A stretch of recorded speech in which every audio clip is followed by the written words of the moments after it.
बिस्मिल्लाहिर्रहमानिर्रहीम। अस्सलाम वालेकुम।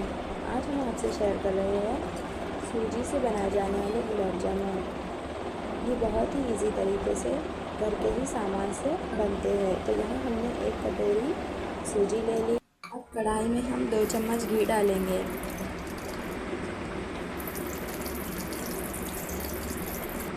और 2 कटोरी दूध डालेंगे क्योंकि 1 कटोरी हमने सूजी ली है। तो यहाँ दूध गर्म हो चुका है। तो अब हम इसमें सूजी डालते जाएंगे और चम्मच से हिलाते भी जाएंगे ताकि इसमें गिटलियाँ ना बने।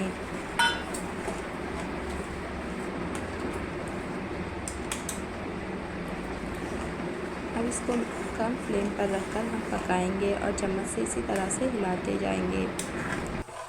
तो अगर आपको मेरी वीडियो पसंद आती है तो मेरी वीडियो को लाइक कर दीजिए और अगर चैनल पर नए हैं तो चैनल को सब्सक्राइब कर दीजिए। तो यहाँ पर हमारी सूजी है तो हार्ड हो रही थी, तो हमने थोड़ा सा दूध डालकर इसे फिर से कम फ्लेम पर पकाया। तो अब ये अच्छे से पक चुकी है। तो हमारी वीडियो को फुल वॉच कीजिए और कमेंट करके ज़रूर बताएं कि हमारी रेसिपी आपको कैसी लगती है। तो यहाँ पर हमारी सूजी अच्छे से पक चुकी है।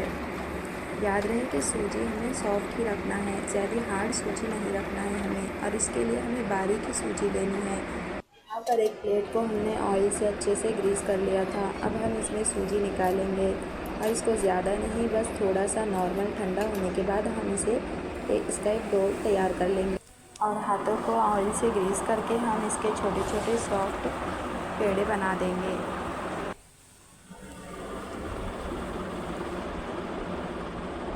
तो इस तरह से हमें सारे लड्डू बनाकर तैयार कर लेने हैं। अगर आपने एक बार सूजी के गुलाब जामुन खा लिए तो आप बार बार सूजी के ही गुलाब जामुन खाना पसंद करेंगे। तो इस तरह से हमने यहाँ सारे ही पेड़े बनाकर तैयार कर लिए। याद रहे कि इसमें कोई ख़राश नहीं आनी चाहिए, वरना हमारे गुलाब जामुन फ्राई करते वक्त फट सकते हैं। इस तरह से लम्स फ्री लड्डू हमें बनाना है। तो यहाँ हमने सारे ही बनाकर रेडी कर लिए। चाशनी के लिए हम 1 गिलास पानी डालेंगे और 2 कटोरी शक्कर डालेंगे क्योंकि हमने 1 कटोरी सूजी ली है। तो शक्कर के घुल जाने तक हम गैस के फ्लेम को कम पर ही रखेंगे। यहाँ पर हमारी शक्कर अच्छे से घुल चुकी थी।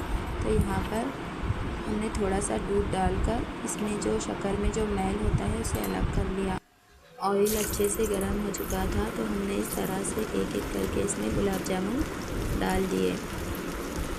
इसे डालते ही तुरंत हमें हिलाना नहीं है, वरना ये टूट सकते हैं। इसे कुछ देर के लिए हम इसी तरह से फ्राई होने देंगे, फिर उसके बाद हिलाएंगे।